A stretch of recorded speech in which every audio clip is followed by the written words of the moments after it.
Whatever attack comes out of Washington, we're there to stand up and defend our community. Obviously, we talk about what New York is doing for LGBTQ plus rights. Give me three things that they're doing to fight back with the federal government. We're defending the rights, first of all, with the platform I have to say, this is part of our history, this is part of our story.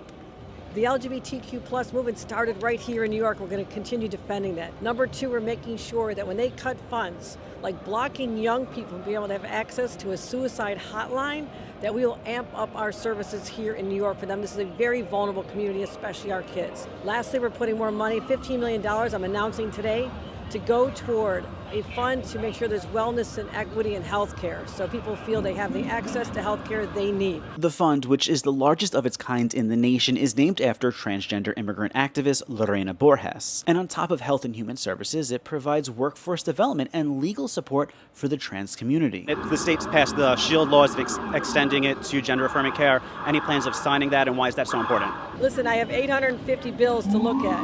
I know the principle is important, but I have to look at it intensely to make sure that it withstands any challenges, because there will be challenges. So that's what we take extra time to do. So it's under review, absolutely. So SHIELD laws aim to protect patients and doctors that receive or provide reproductive or gender-affirming health care from any lawsuits, investigations, or legal repercussions from other states that have restrictive laws. Basically, if you're from out of state and you come to New York for one of these procedures, you can go back home and not worry that you would be sued or that New York would share your information with the state you're from, even if there's a subpoena. And how are you going to be expanding PrEP access after the SCOTUS ruling and with the state legislator as well? We'll do what we want. We're going to expand it. It's important. It saves lives. There's one way that's currently being considered in the state Senate. A bill was introduced earlier this year that would require pharmacies to dispense PrEP, which is a preventative medication for HIV, without a doctor's prescription for a maximum of 60 days. And let's just do a quick word association. I say a word, what's the first thing that comes to mind, okay?